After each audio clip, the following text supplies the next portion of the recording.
What a guest we've got. I've been desperate to get him on. An absolute character. Josh Windass, thanks very much for coming on, mate. Now, just thinking, what curtains are worse than him or would you say at Rangers? You don't get them in my gaff, that's for sure. Right, I need to pull you up. Spoke to a few of the Rangers boys and they want me to ask you a question. Why is your Twitter like the Rangers fans page? It says you miss it. I think you still want to be at Rangers. No, I don't think that's it. I think just like having a good laugh tonight. I don't like people chatting shit to me, so I just give them a bit back. See, on that Twitter thing, does that bother you? Because I think you're brilliant on it. I like following you. I like your banter. I was playing pub football before, you know what I mean? So I just like to what I would have tweeted when I was at Accrington. I just wouldn't have stopped when I went to Rangers just because I'm at a big club, do you know what I mean? So I just tried to be the same person. Good, mate, I love it. Now, how was your lunch? Egg sannies? I know where this is going. Shit, I got asked this morning as well again. It's just bollocks, isn't it? Mate, I know what you mean though, right? I love omelets. But see, like scrammy egg and that, I can't take it, man. It's pure sweaty, isn't it? It's pure different, mate, I swear. It's like, you can have a ham and cheese omelette, but you can't have a fried egg. Do you agree? Of course you can, it tastes totally different. I'm in your camp, mate, I'm in your camp. Right, we're going to get on to the football. Go on. So, growing up, obviously, Dad, great football player, Hull legend. Your mum was an athlete as well. Yeah. Was sport and football going to be the only way you went? Yeah, I think so. I started when I was young, just booting balls in the garden, and that. My old man took me on the park and stuff, and my mum I used to go watch my mum running, and yeah, my dad just took me to Huddersfield when I was 7 or 8, and I just played ever since then. So did you used to go and watch your dad on a Saturday? Yeah, every Saturday. Yeah, my mum would take me. I'd just mess around in the players' lounge and watch the games, and I think subconsciously you take stuff in. But no, I used to go watch them every week. Yeah. So what clubs would you have seen him play for? Aberdeen, but I'd have been really small then. I've obviously been watching. But the clubs I remember watching was Bradford, Middlesbrough, and Hull. They're the ones that I really remember watching them. So you grew up around football players, Yeah, mostly. That's why I've been. People say I'm quite not ruthless, but like I don't really care. And I think that's just because I've seen him this whole time, like give his opinion and stuff, and I think I've just rubbed off on him. And your dad's a hero where you're from, Hull. Yeah. Is that weird growing up, just seeing like everyone adored your dad and all the attention he would get? They either adored him or slaughtered him. I went to a school in Leeds, so not many people liked him because he obviously scored a few times against Leeds, but no, he's a good guy, and I think people get the wrong end of the stick, but he's a bit mad. Because your dad helped send Leeds down, didn't he? Yeah, I think they were playing Cardiff away or something. He scored last minute. Leeds got relegated. Yeah, and people, you were getting bullets through the door and that at home. You weren't allowed into Leeds City Centre for a little bit. The police came around and said you're not allowed to go out in Leeds City Centre because he was giving them a bit. So. And would that affect your dad, or was he just? No, I think the only one time was he's had a scrap in a pub near me, and I've got up to go to school. I'm like 10 or something, and there's like cameras outside my house and that police cars, and I'm like, what's going on here? And they're like, Dino, was you involved in an incident at a pub yesterday? He's like, no, he's got a big cut on his head. he's like, nah. And it was just a bit mad. But was he your idol growing up? I wouldn't say I had an idol, but obviously I used to watch him play football all the time, so I'd watch him every week. So that's obviously why I wanted to be a footballer. Did you think he was any good? I did, yeah. And I've heard stories from people telling me he was good as well, because obviously you're too young to really realise, but no, people told me he was a good player. So was it the playoff final he scored the volley? Yeah, I was at that game, sat next to Michael Bridges at the time. Remember him? Played with Leeds, Yeah, and big nose. Yeah, he was. I was sat next to him that whole game, and that was one day when he was telling me like how good he was and stuff like that. So it's quite good. Great to hear that for a guy like Michael Bridges about your dad, Yeah, because he went in the squads that time, and they obviously played the same position. So you know what it's like in football. If someone's in your position, you automatically say the shy. So it's fucking is what it is. But he still gives you stick now when you're playing, didn't he? Yeah, slaughters me. What does he do? What was he? So if you have a bad game, will he phone you up? Just one time, off the top of my brain, I think I was playing for Rangers. I don't know who he was playing, but it was on TV. And I've got after the game, and he'll text me. I just look at my phone, and he'll be like, hopeless. So I'll be like, I'll just leave it. And then he'll ring me a few times, I'll leave it, and then he'll ring me and be like, answer your fucking phone. And I was like, what do you think? He was like, sat in the pub there, watched it with all my mates. he was a fucking joke. He's like, why don't you stand still? Why don't you do this? I'm like, fucking hell, relax, mate. It's just one game. And it's just fucking... Relax, just go off his nut, mate. So is he your biggest critic, kind of? Yeah, if I have a bad game, he won't mess around. He won't be like a normal dad, like, oh, well done, son, you tried, and all that crap. He'll just go straight to the point. And do you like that? Yeah, I don't care about criticism and stuff like that. I like it. It's funny. So whose opinion would you take on more? Would you listen to a manager, a coach, or is your dad's opinion? I've rarely listened to coaches that much in my time. It's because I got told when I was younger that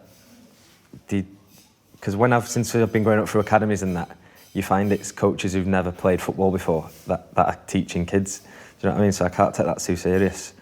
So my old man's just always said to me that it's like, because I got released when I was 18, I broke my leg at Huddersfield, I got let go.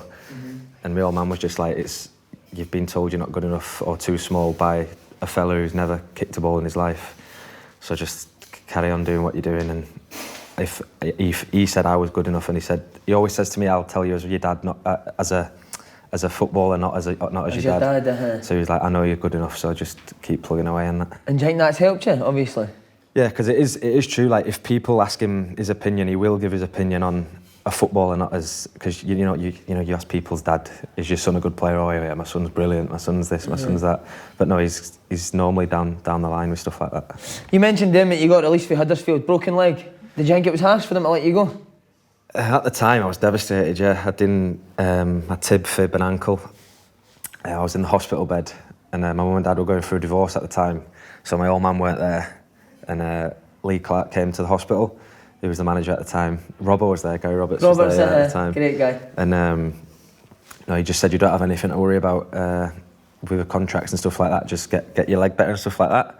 So I was like, oh, that's class to hear from him. I'm 17 or something at the time. I was like, because I was shitting myself.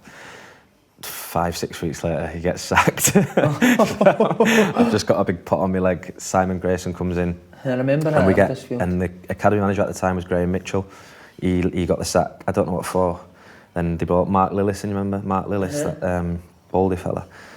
And he just said, him and Chris Howarth said, you're too small, you probably won't be able to play men's football, and obviously this injury is going to set you back. So I was like, just go. So I went on trial at clubs, and clubs didn't get a contract, so I just thought I'll just have a year out. I can't be arsed anyway. And how tough was that, being a broken leg, not having a club? Yeah, it was difficult, because I had my mum and dad were telling me, like my dad was like, you can go train places and that, but you're probably going to have to get a job and work and stuff like that. And I was like, nah, I'm not going to do that, because I'm better than all these cunts playing football, do you know what I mean? and he was like, I know, but it's like, people are saying that you this and that. So I went training at a few clubs, the old bollocks, or I've not got enough money, or you're too small, this and that. And then I went to Man City, because my dad knows Brian Marwood. Right. To get fit, not to go on trial or anything, just to get fit. So I trained with their 21s, 6-7 weeks. They paid for all my travel and stuff like that. And then I got back fit, and then Lee Clark's assistant went to Accrington, took me in, and then that was it. See, when people were telling you that you're too small, you've not got enough money, you're not good enough, did that knock your confidence? No, not really, because I was seeing clowns play professional football who are crap. So you must have seen me play, did you? I was watching Swindon a lot. Oh, you're easy. You know how it is though. There's people playing who are not very good players, but they're just making a career of it. So I was thinking, if I can get my attitude perfect, then I'm better than these players who are playing. So I won't have a problem. And luckily, I got in. Because it was Harrogate Town you went to, wasn't it? Yeah, I went to Harrogate Railway, but then I broke my wrist in my first game. Not going to ask how you done that. So I kind of fucked that off and just went to Accrington and trained, and then got a contract. But you were labouring as well, weren't you? Yeah, just for my dad's mate during the week and that, yeah. And how was that?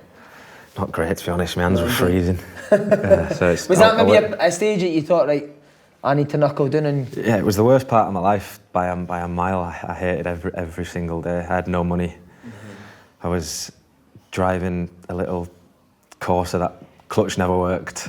Fucking... No birds on it? Yeah, no birds. Just bloody, that was it. So I thought, well, I always had a good attitude anyway, even though you'll tweet something and that's why you've not got a good attitude, and it's just bollocks really. So I've always had a good attitude, and I've always known I've had the ability, so I just knuckled down from there. So you went into Stanley?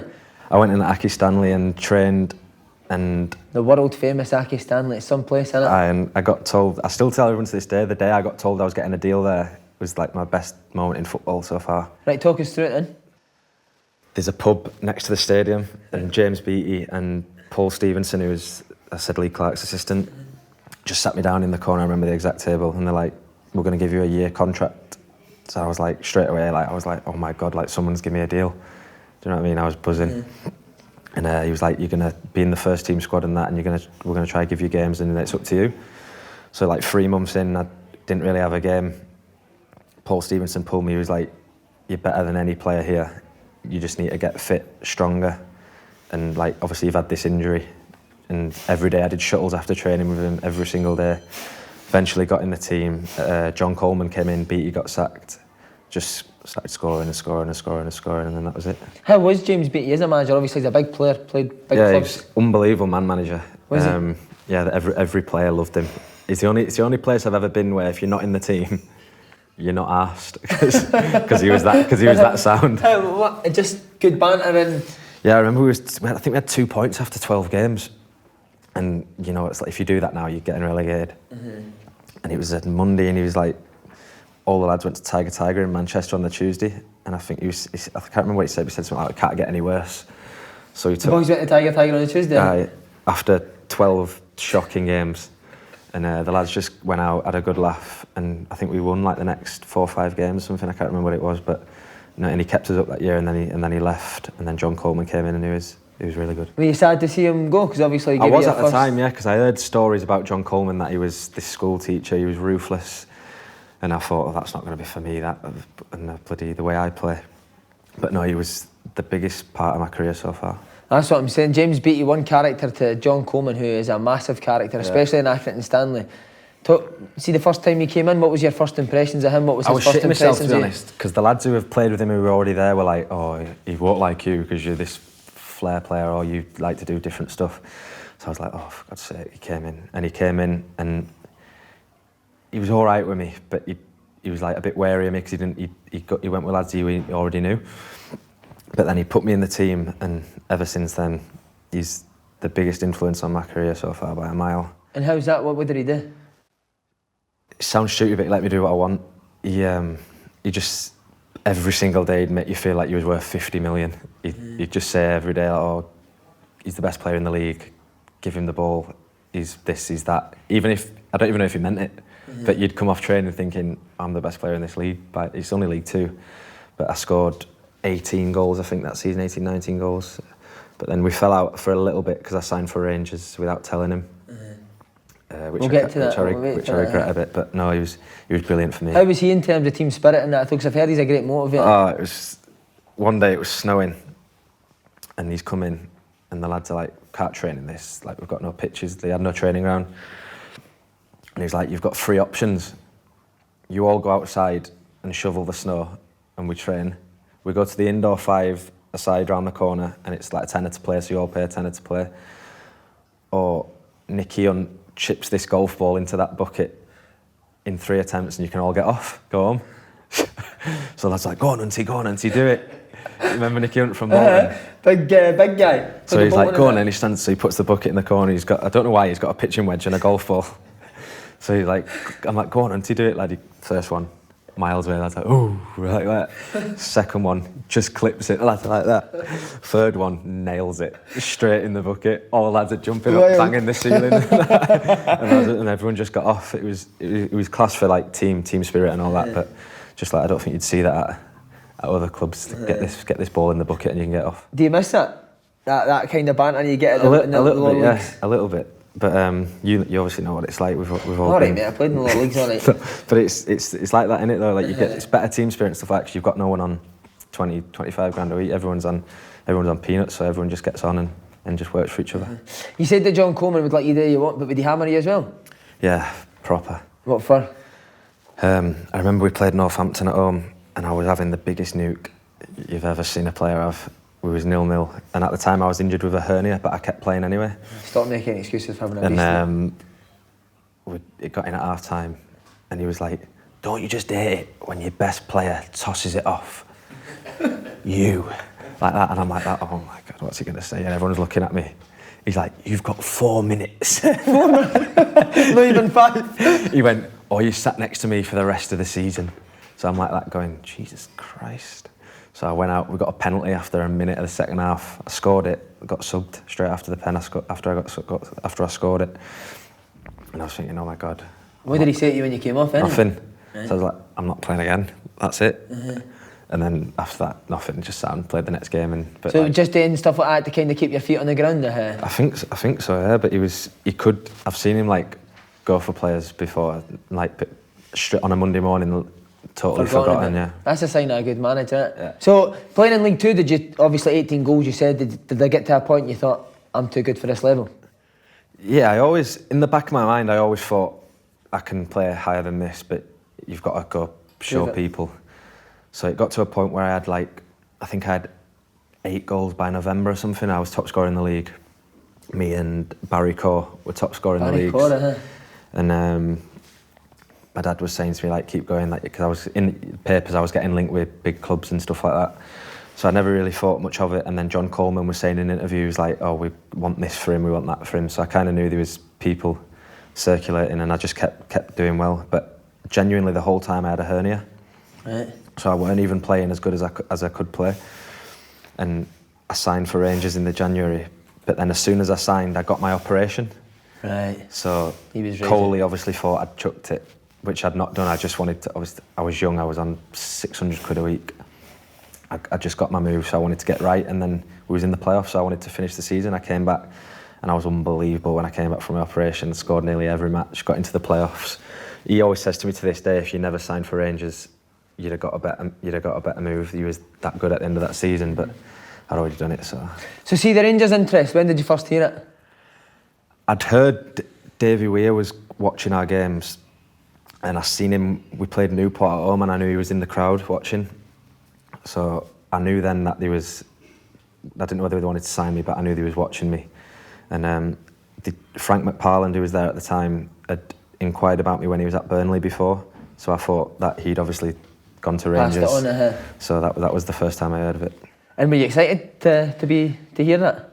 Yeah, but Rangers? It's like anything, you don't know if it's true at first, yeah. So, but one of the boys knew Andy Halliday, and apparently Davy Weir was asking Andy what I'm like to these lads. So that's when I kind of knew that it was on. But was there other clubs, obviously? Had you heard that other clubs were in for you? Just like championship clubs like Brentford, QPR and stuff like that, but obviously Rangers is Rangers, and my old man playing in Scotland, I went there. And was your old man excited when you first told him the news about Rangers? Yeah, because you don't really see players going from Accrington, Stanley to Rangers, do you? So I'd done that well. I thought I'm going to go, and I didn't think the level. I thought everyone was like, oh, it's a big step up, but I always knew I'd be able to do it. So who spoke to you first for Rangers? The manager or Davy Weir? Or? I can't remember. Your agent? I remember John Coleman pulling me in saying, you don't want to go to Rangers, you'll get a better club than that. John Coleman hates Rangers, doesn't he? He must do. And this was before I'd signed, and then I ended up going. And then, who told me about it? My agent told me about it, and then I think Frank had obviously got in touch with my agent, and then that's when I knew. And then ever since then, I'm actually good. Even to this day, I'm good friends with Warburton's son now. No, I wasn't before I went. Right. But he's good friends with some of my mates who went to uni up there, so that's how I kind of know. Right, so Mark Warburton was a wee connection there as well. I just want to ask you about Mark Crooks as well, because I never really worked out for him at Rangers, but I thought he was a good player at Accrington. He's some player. Is he? So why do you think it never worked for him? He went injured, so the pre-season he didn't get involved with any of the squad, obviously, because he was training on his own. Missed the whole pre-season. He came back, obviously, in halfway through the first part of the season. Obviously, never the same. And by then, it was me, Andy, and Jason Holt playing most weeks, so he couldn't really get in. He was getting little niggles. I don't really know. And then Pedro came in, and he just, I said to him to this day, you shouldn't have gone to Northampton on a permanent. You should have just gone on loan. But came back. Yeah. So what did you know about Rangers before you went up? Did you know about how they'd done the season before? I didn't realise what it'd be like when I went, but I knew it was obviously a massive club, and you see they're always on telly, and it was just the Old Firm game, to be honest. That was the only reason I wanted to go. Oh, was it? At the time, yeah. So when did you first realise how big a club it was? 3 games in.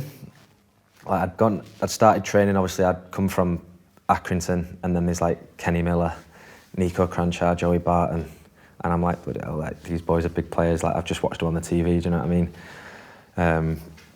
Sit in the change room, and the training straight away was like proper training. Like I'd just done what I want all week, and then played on a Saturday, and then from then training every day, and I'm picking up a few niggles because obviously I'm not used to the training, and like the demands were mad. Like Joey was on people all the time, Kenny was, so it was a bit different, and that's when you kind of know you're in a big club. The character you are, how did you find that? People like Joey Barton and Kenny Miller getting on to you? I think that's why I'm still quite good friends with them both, because I think I just answered them back. And I remember one session, it was like one of the first times I was there, Joey's like come in and I've rolled one through his legs and scored. And he's walked up to me and I'm thinking, oh my God. And he's gone, nice Megs, lad. And I'm thinking, has he meant that, or is he going to smash me in a minute, or what? And did he? And then we did another game later and he's...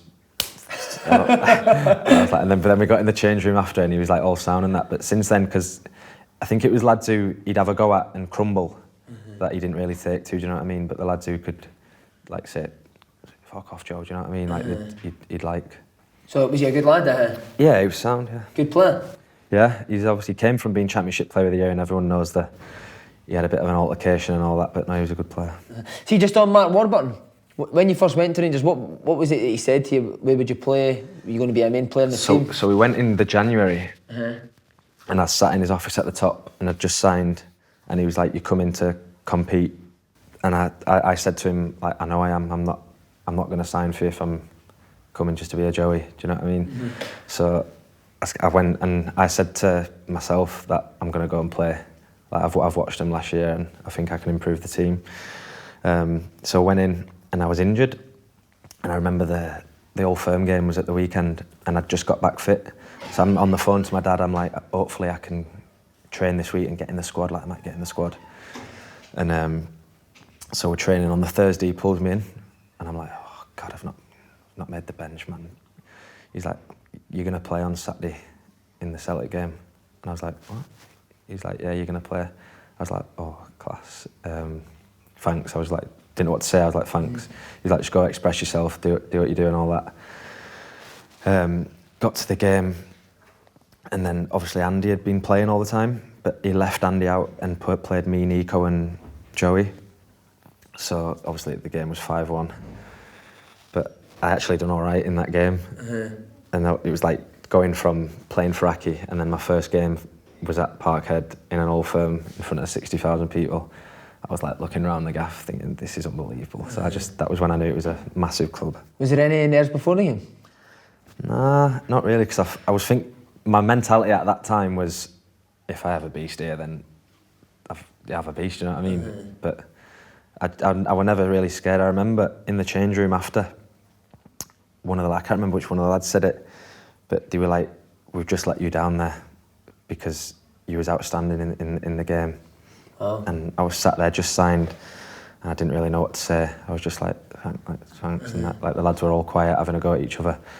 But even to this day, you watch that game, it was honestly an even game until Phil got sent off, and then obviously they're unbelievable in attack, so they just scored loads. See, when you were playing, Cranchard and Barton, would they help you? Because obviously it was your debut. Would they be talking you through the game? And Joey would.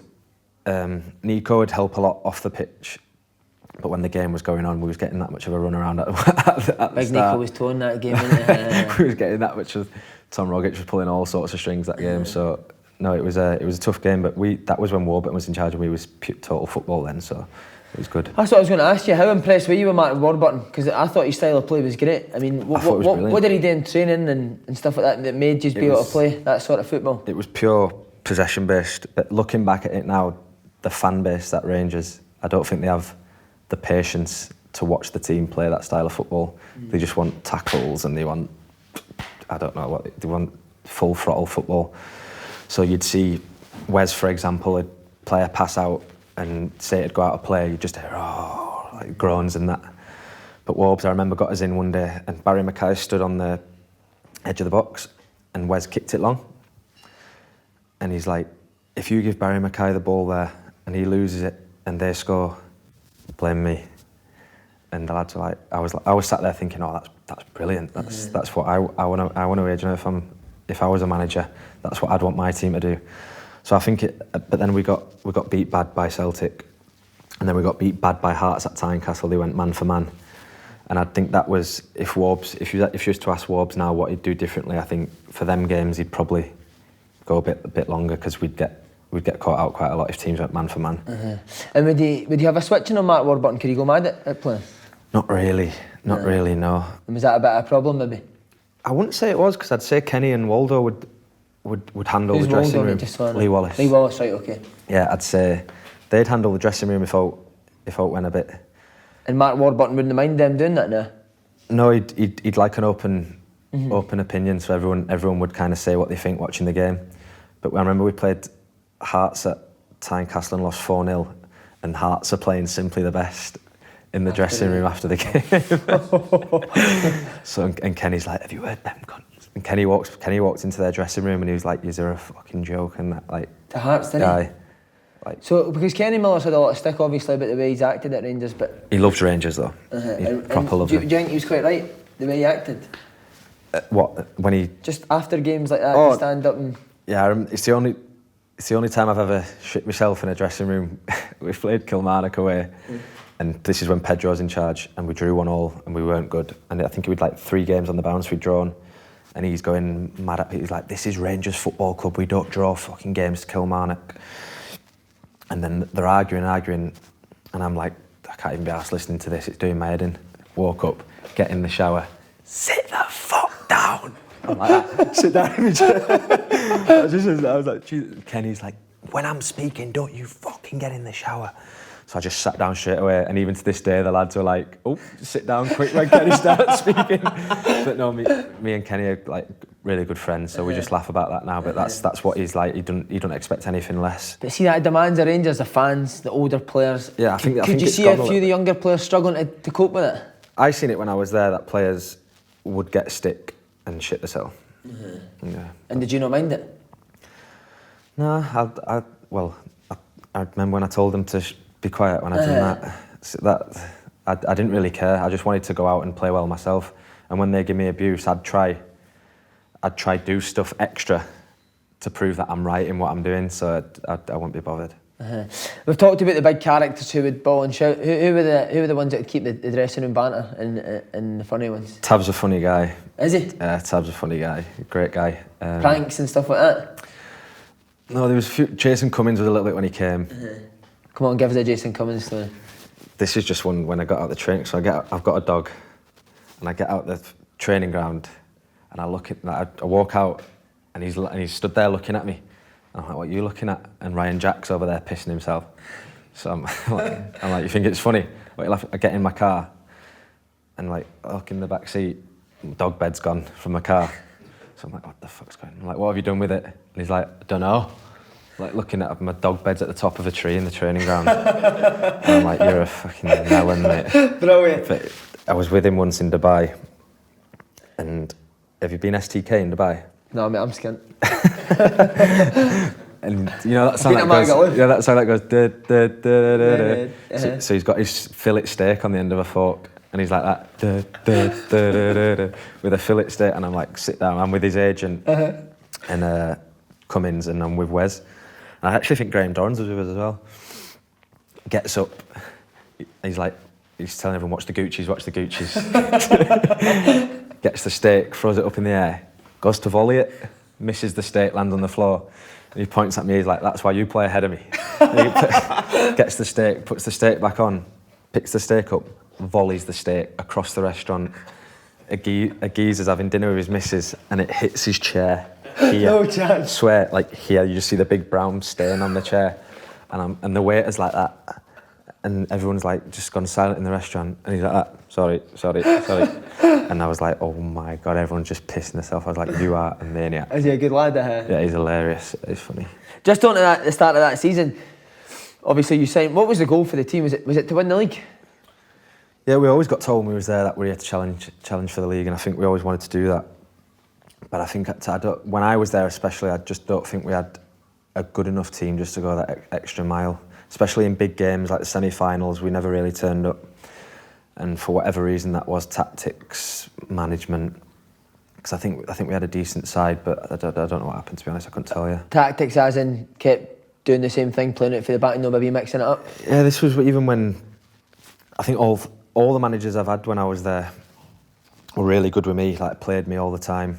But in the semi-finals and the big games, it always just felt like we were needing that bit of information to just go and to be a bit more organised against the Celtics and even in the pressure games. So that's just what I felt when I was there. Was that what Joey Barton's problem was, that was maybe lacking? I think, I'm not too sure, to be fair, but I remember after that game, we was on the training ground having a game and we're arguing about the game, and the lads are talking about when they beat Celtic the year before, and Joey's basically saying, like, this is the here and now, that game's gone, like, we need to start fucking doing it properly now.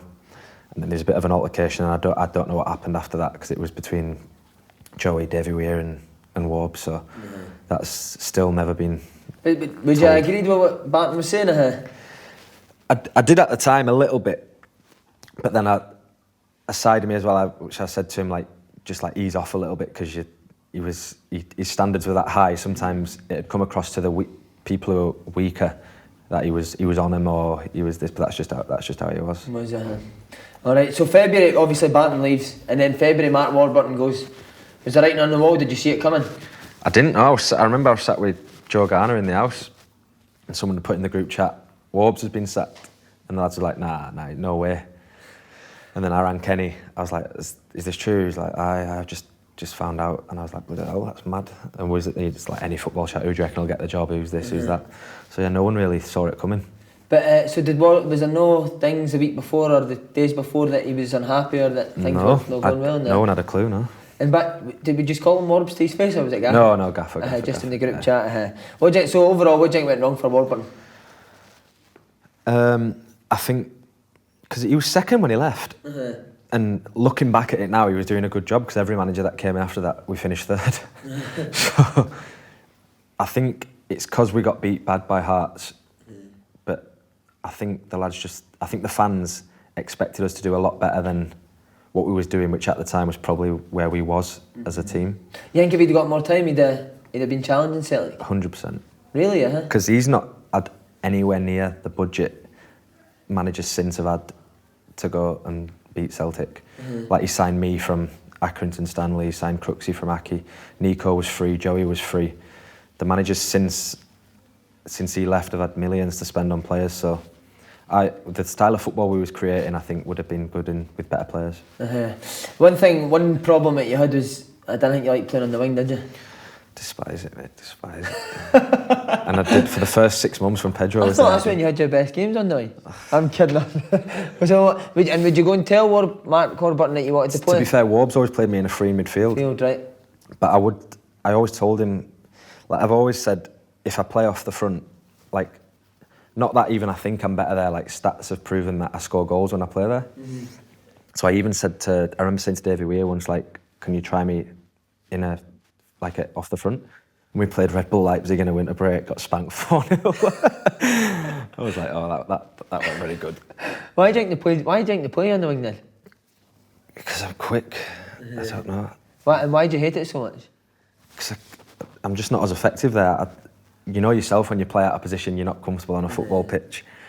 Pedro came in, didn't like me at all when he first came in. Right, wait, we'll get to that. Keep back just now. I just want to talk about when Murty took over after Warburton. How did you find him? Really good. I got on with him really well, but when he took over after Warbs, I was injured, so I didn't get to play for him. Right. But he did a good job. Started off really well, didn't he? Yeah, he did a good job, especially obviously the second time. We'll get onto that, but no, I really liked him. But even when he left at the end, obviously there were circumstances that was difficult for him. Can you see him being a manager one day? I think especially he'll be a better one now. Now he's not failed, but after what he's went through. Yeah, he's had the experience of dealing with situations that he would have had to deal with anyway. So now he's dealt with him at a big football club. If he went to a lower football, you're never going to get a bigger football club than Rangers unless you get the Man United job or Liverpool job. So I think he's experienced now. I think he'll be a lot better. Yeah. You came on in the 1-1 game at Celtic Park. Clint Hill scored the equaliser. Yeah. How much buzz was that? I was buzzing to be on the bench. It was because I just got back from injury. Injury, huh? And yeah, the game was obviously it was a bit to and fro. They were a good side. Every time I played against them, they were a good ledge team. And he put me on the left. But then I went into midfield because someone else came on because we were going for it. And obviously Clint gets that goal, and we'd not drawn or beat him since I was there. So yeah, it was unbelievable when Big Clint put that away. Was he a good guy, Clint Hill? He's became a cult hero at Rangers, isn't he? He's a legend, yeah. I still speak to him now. His attitude was unbelievable. When I first went to Rangers, that's when I realised how to be a proper professional. Like these boys, Clint, Nico, would be in the gym before training, doing all the stuff that at Aki I'd never ever done. I'd just gone to training, turned up, trained shit, and played. But then you realise when you go to a club like that why these boys have played at this level. So are you like that now? Yeah, I am now. And do you think it takes going to a top club and seeing top pros like that to do that, to make that change? I think so.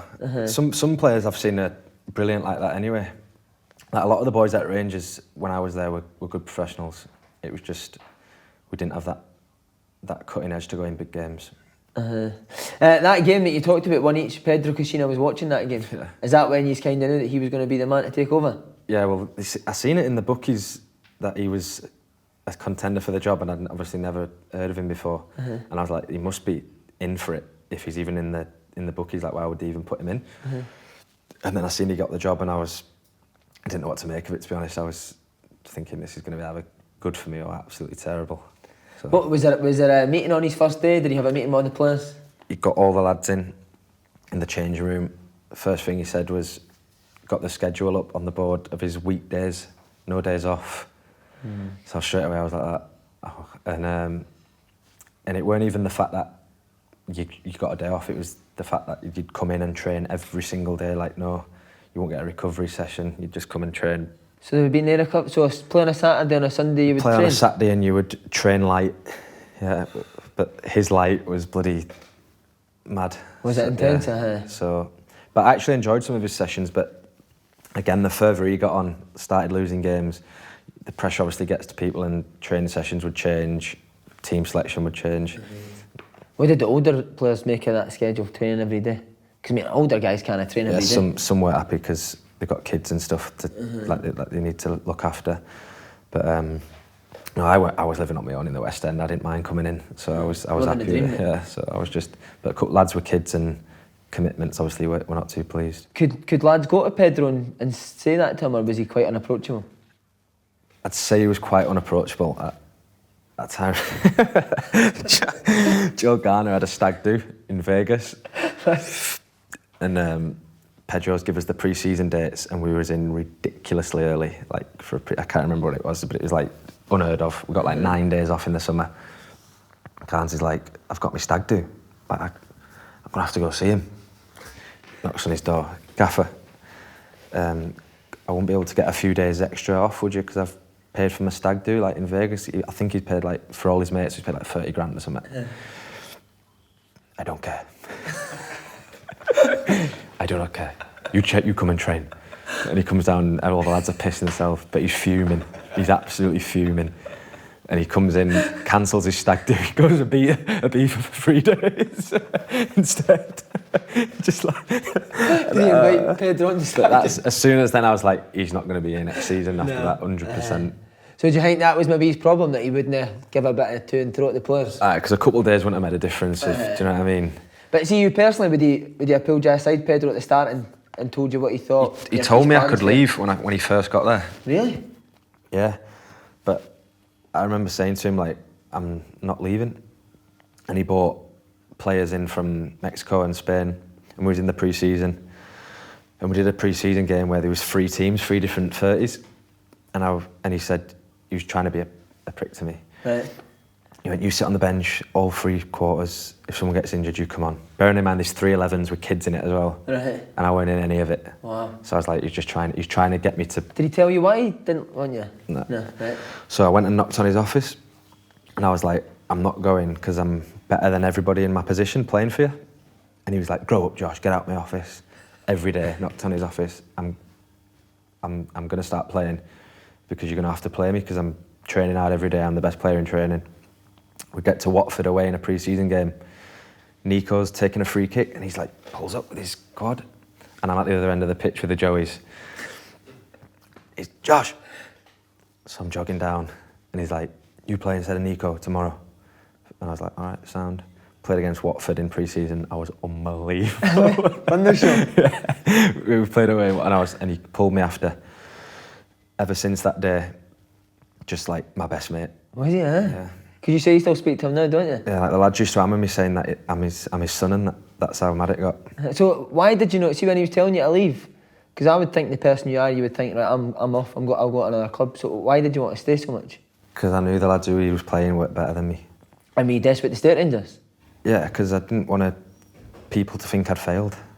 So I used to say to my dad was like, he's obviously not going to play. I was like, Dad, I'm better than the lads he's playing, so he's going to have to put me in eventually because he's not stupid. Do you know what I mean? Whether that was me being deluded or it's just the self-belief or whatever, I don't know. But he played me in that game. We played Sheff Wednesday in pre-season. I scored, and that was the week before the season.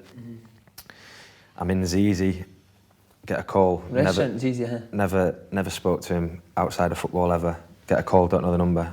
Hello. Josh, it's Pedro. I'm like, what's happening, mate? All right. What's happening, mate? He's like, you are my main player now. You are the one I rely on. You do this, you do that, you do that. So I was like, bloody hell, you changed his tune. And were you happy, or did you say what happened before? Or no, I didn't. Were you just happy? I never gave him that affection back because of what It happened before. Yeah, like, cause he treated lads bad, but at the end of the day, it's a selfish sport and it's football. I needed to get my place in the team, so I just needed to get on with him. But then the further we went on, I was playing left, and I was saying to him, he knew I was the other position, but he'd paid a lot of money for Carlos Pena, and he used to say to me that Carlos is going to play in that position. And I only scored 2 goals, I think, before he left. But I'd done all right. I'd played quite well in the games. Then obviously he got sacked, and he was honestly ledged to me the whole time. But a lot of the lads never liked him, I don't think. So you just on the Spanish and Mexican players that came in, were they not good enough to play for Rangers? A couple of them were, as you can see now, like Daniel and Alfredo are still there. And a couple of them I just don't think were mentally cut out for it. I don't think they wouldn't train properly and stuff like that. But they were all decent enough players, but I don't think they was good enough to play. Was there a divide there between the foreign boys and the Scottish and English At boys? first, when Pedro was there, but when Pedro left, it totally went, and they all, like, I still speak to a few of them now, they're all, like, good lads. And who brought that all together then? Guys like Murty. Kenny and... Who? Murty, Yeah, was it? Murty. So he's like, the first thing we need to do is get rid of this divide, because I think boys like Daniel and Bruno were good friends with the manager, so they'd be, whatever, if the manager had pissed players off, they'd be on the manager's side, do you know what I mean, because they knew him. But then when he left, they were all like, just got on with the lads great. You were talking about some of them couldn't maybe handle the intensity playing for Rangers. Did you enjoy that intensity, that pressure to play well every week for the fans? Yeah, I love the big games more. And it's easy saying that, we got beaten all of them. But no, the big crowds and stuff like that, that's what I liked, yeah. Is the crowd, you enjoy playing for the crowd at Ibrox? Yeah, sometimes it would be like players say it don't bother them with that, but if you're 0-0 and you make a few mistakes and they're getting on you, it can be difficult sometimes, because sometimes you'd think, but I tried to never really. I think there's only a couple of times where I thought, oh, but most of the time I've just not been asked and just got on with it. But they were quite favourable to you. I think Rangers fans in general quite enjoyed the way you played and how you played. It was until I told them to shut up. And do you regret that? No. So was that pre-planned? No, they weren't even having a go at me. We was playing Partick away.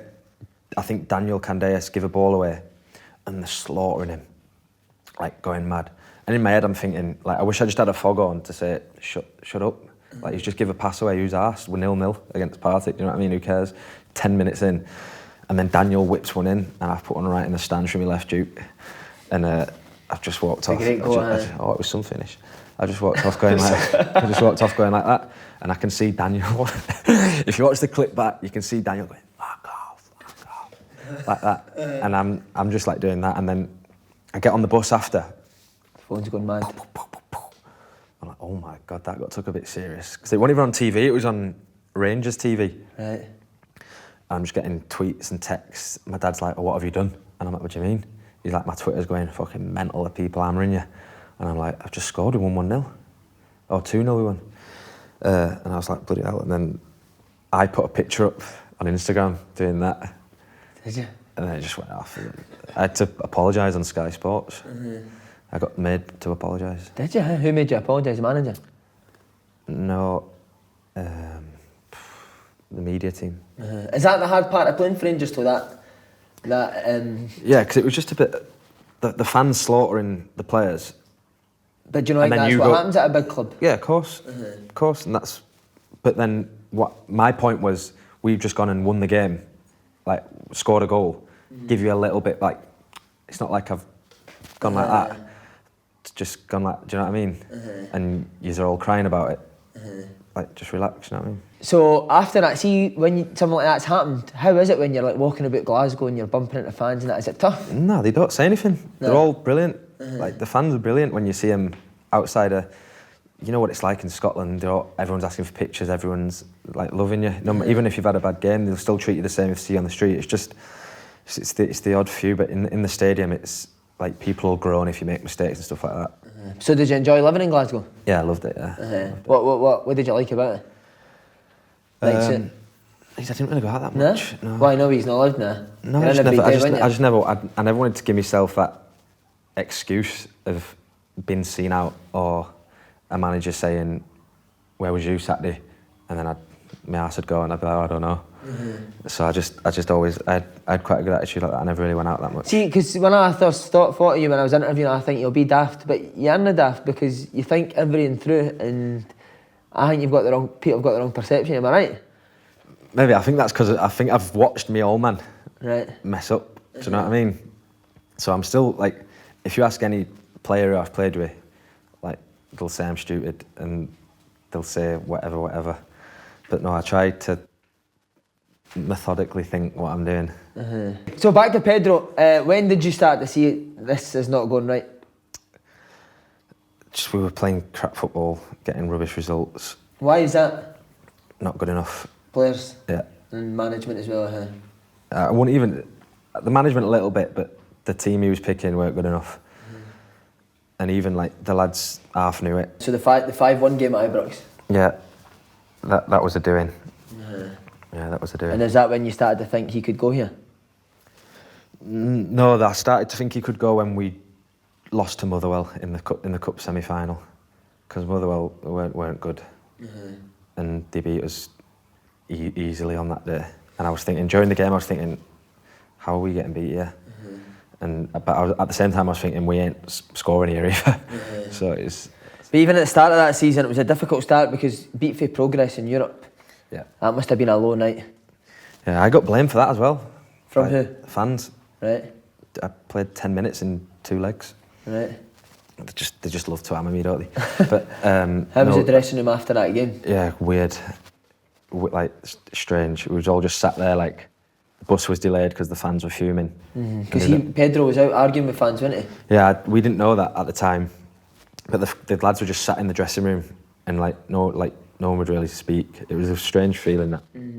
We got on the bus, straight to the airport, landed, but because he'd got us in ridiculously early in pre-season for this game, there was still like 5 weeks left till the start of the SPL season. After I remember that, so he was organising friendlies and that, wasn't he? Yeah, so we'd get in training at 7 in the morning, start at 7:30 on the pitch. What? Breakfast, start at 10:30, lunch, go like, Tav would actually bring his iPad in his earphones to watch Game of Thrones because he weren't going home, and he'd watch that in between sessions.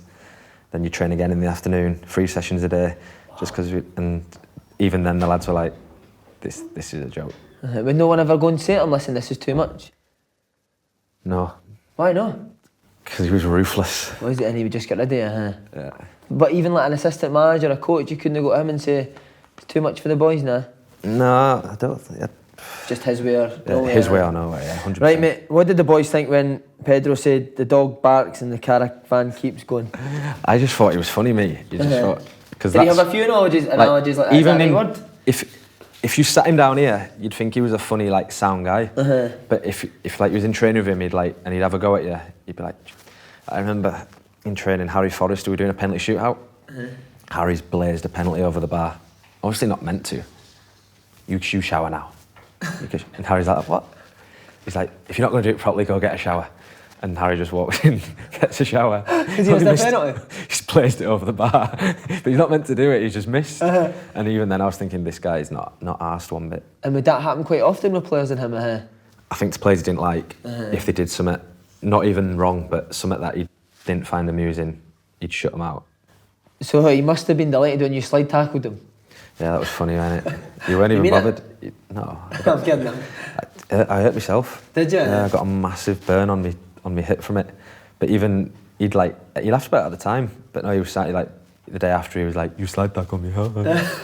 And like they were just like try banter about it. But so all that stuff was happening. Obviously, Forrester getting sent in. Was it just clear that he'd lost the dressing room? Yeah, because he'd lost the senior players, and obviously at any football club when that happens, you're in a bit of trouble. And why do you think you lost him? Just because of his ability not to change? Yeah, I think so. And at the time, I don't even think they were playing, so they weren't poison at all. But like, say if the lads were like, "Oh, what about that training session?" Like, "Oh, we've not worked on this, we've not worked on that," so they'd be like worried going into the game, like, "What do we do if he does this?" And we've not worked on it. Do you know what I mean? So I think that it got to a stage where the lads were just thinking, "This is no good." You're turning fun. You only scored one goal under Pedro. Yeah. After you actually scored 17. It's mad, isn't it? You know that? Why do you think that was? I played up front. And he wouldn't play either? No.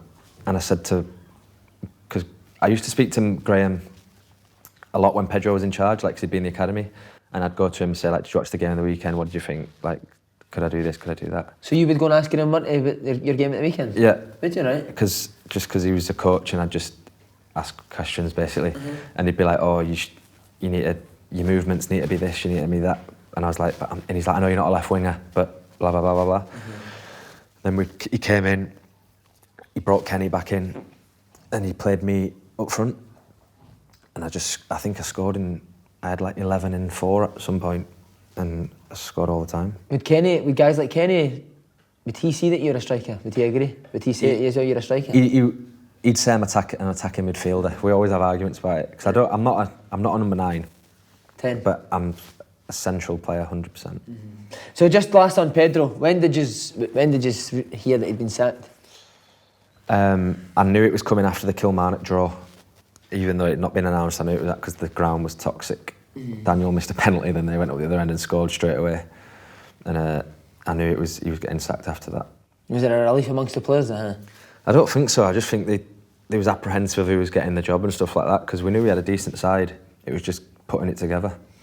And then happy that Murty got it again. Obviously, you said he's a guy you would go to. I was, yeah, because I knew he was going to play me in my right position.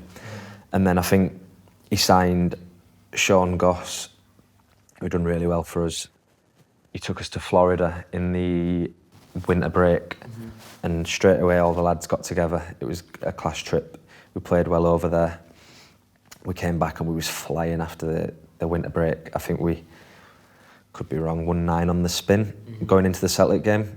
And that was the only ever time at Rangers where you get an actual feeling that we could win the league.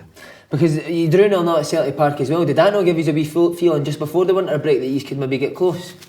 It did, but that was more a sit back and graph for the 0-0. Like, we never looked like scoring really. But we won 9 on the bounce, and like, even Celtic games in the past, you'd see fans saying we need to win this, and the players would be like, "Yeah, we can win," but you can see we didn't really believe we knew we could win. But the game after that winter break, 3-2 at Ibrox, the lads were going into the game, we're going to nail these here. And that was the best I've seen in the change room since I was there. So what was it about Florida that made it so bring you all together? Was it wind-ups? Was it a laugh? Was it nights out? Was it his coaching? It was honestly class. It was just the lads were staying in a villa together. He brought all the lads together. The training was good. He let you go out, watch the ice hockey or do whatever, but then you'd train and do what he said at the times. and he just got a good group of lads together. He signed a few new players, and as I said, we started like a house on fire when we came back. I was scoring for fun. Alfredo was scoring. And then we went into that Celtic game, as I said, and the lad. It was the only ever time I've been at that whole club. The lads were going into the game and like, if we beat these, we'll win the league. Is he a good coach, Murty? Yeah, I think he's good. He was brilliant for me because he just, all the runs that I needed to make, he would tell me to do, and he even changed it to a diamond at one point where I went up front with Kenny, and that we beat Aberdeen. We spanked Aberdeen 3-0 at Ibrox, and then we beat him away again the week after. And we was battering teams. We came back and we was absolutely battering teams, beating St Johnstone 4-1. But then this is where Kenny would come in as well. Kenny's like, this is the norm. Like, we beat St Johnstone 4. Do you know what I mean? So everyone was getting into the rhythm of spanking teams. So they were quite a good partnership as well, Murty and Kenny together. Yeah, and then Kenny pulled his hamstring at Hibs, and then obviously he was out for a while. But then we beat Hibs at Easter Road, and we were all like, we're flying, we're flying. And I think if we beat Celtic on that game, we went within one or 2 points of them. And I remember the lads saying like, we beat these tomorrow, and they're going to crumble. And then we went 1-0 up after 2 minutes. Can you remember his team talk before the game? Was he of the same belief? Yeah, it was like I said, it was the most positive I've ever seen a Rangers team and dressing room since the whole time I was there. He said we was at my hall, and he was basically showing clips of all the goals we've scored since the Florida game, and he was like, "We beat these, and they'll crumble because we're playing that well."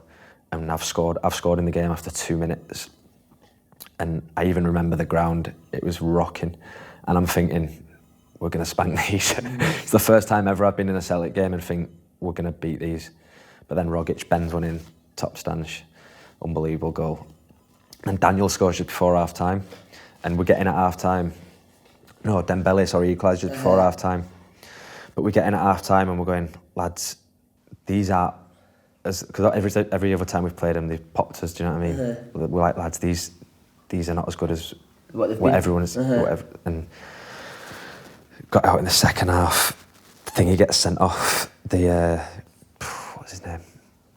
Simunovic, for the elbow. Simunovic gets sent off, and I'm in the game thinking, "Oh my God, we're going to win the league." What were you thinking that when you got sent off? He got sent off, and I was thinking we're going to win 4-2, 5-2, and blooming, we mess up. Edouard goes in, bends one in the top corner. After that game, the whole place changed. Deflated. Yeah. What do you mean changed? Just it was like all of a sudden, oh, can't win the league now. Just on one game? Honestly, it was weird. I've never seen it like it.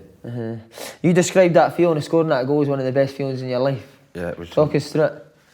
Well, I'd got told by everyone, you've never scored against Celtic. You've only scored against Hamilton, Hearts, Hibs. So I was like, I never took anything from it because I knew I could score in any game. But it's always in the back of your mind. And then obviously I went through after a minute, and I'm running through, and I've put it in, and the stadium went mental. I've never heard out like it in my life. You said you came up here for the Celtic and Rangers games. As good as you thought they'd be? Yeah, the atmosphere is unbelievable. I used to watch clips on YouTube when I was in college at Huddersfield, so we'd go to college on a Tuesday and do college work, and I'd watch YouTube games, Celtic and Rangers. Did you? Yeah, I swear. And then to lead up to the games and stuff like that, is it brilliant? Yeah. Is that what being a top player's all about? A bit at a top team? I think so. But the whole time I was there, the results were bad. So like even I'd still get buzzing for the Celtic games, but you'd come off losing 4-0, and you'd think, oh, this is because the wrath of the fans and the club. After it'd be terrible. Right, here's a question for you: if you'd have won that day, do you believe you'd won the league? If we'd have beat them on that day, yeah. And then that was the beginning and the end, That was where it all went Pete Tong. So what, just the mood and the atmosphere and everything changed? It was the strangest thing ever. Because the atmosphere in the game, even when we scored the goals, like the celebrations of the boys, then I don't know if you've got it, but did we play Hibs the week after at Ibrox? I think we did. And we got beat by Hibs at Ibrox as well. I'd gone through one-on-one, missed, and Sean Goss scored a free kick, but then Scott Allen won a penalty in the last minute. Right.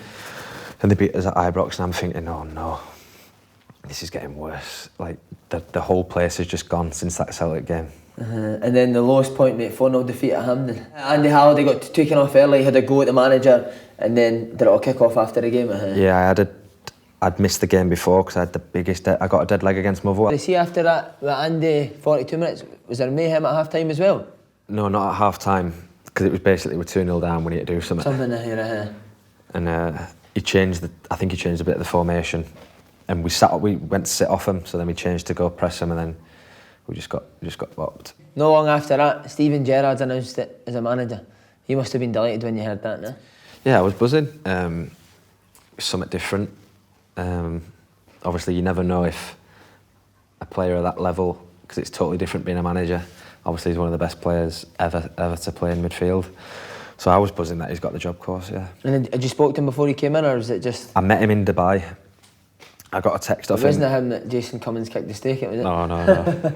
I got a text off him while I was in Dubai, and I was sat with Wes, and I was like, do you reckon that's him? Because his WhatsApp picture was him playing in a Liverpool top. Right. So I was like, I'm getting stitched up here.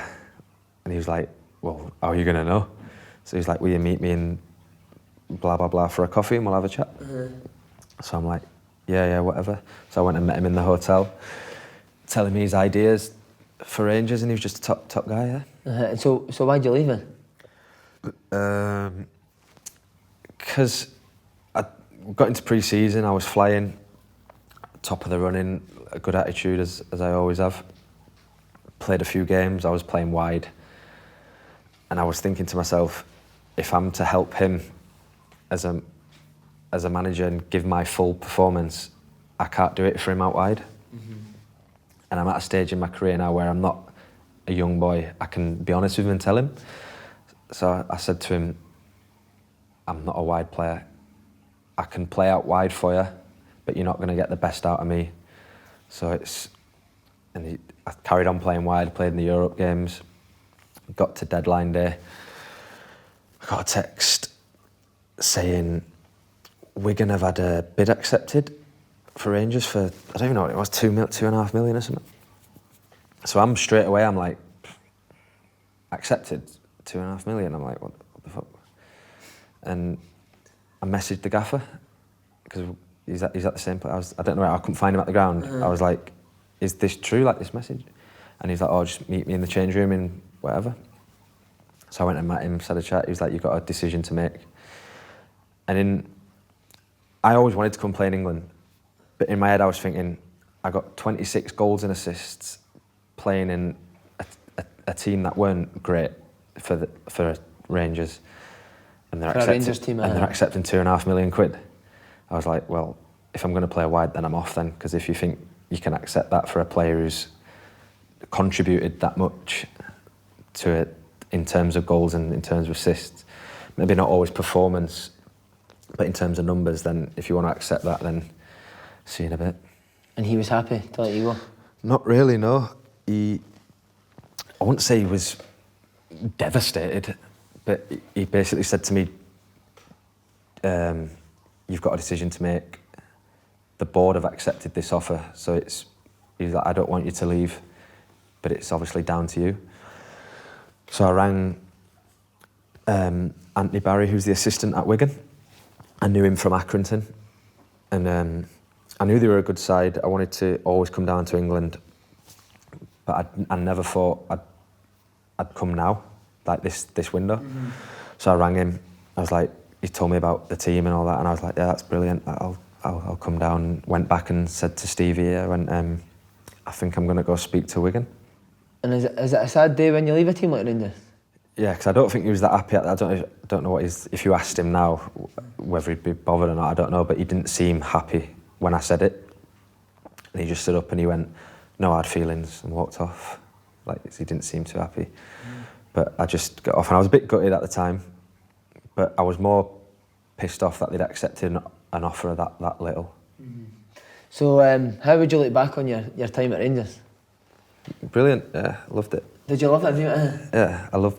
What was the highlights? I like playing football for anybody. So if I'm playing every single game for Dog and Duck or for Rangers, and I'm scoring, I'll love it. Brilliant. And now at Wigan, you enjoying it down here? Yeah, it's class. Do you miss Rangers? No, when I watched the Old Firm game the other month and I seen the build up to the Old Firm, I was like, oh. But I even seen Moussa Dembele, the boy who went to Lyon, saying that he's going to miss the Old Firm game. Like, it was brilliant. So he's gone to a club like Lyon. He obviously still misses that. So every player's going to miss games like that. But I always wanted to come to England because I feel, as I said before, it could be me being delusional whether I got saying they shouldn't have accepted that offer. But I feel like the numbers I got should have got more recognition than it did. So I thought I'm going to come down here and prove to everyone why I'm a good player. And where are we going to see you in 5 years? Premier League? I don't know, it's the dream, innit? But who knows? It depends how I apply myself, and we'll see how I get on. Maybe I'm just deluded and I'm actually shite. Nah, I fancy you, mate. Thanks very much. No worries. Top man.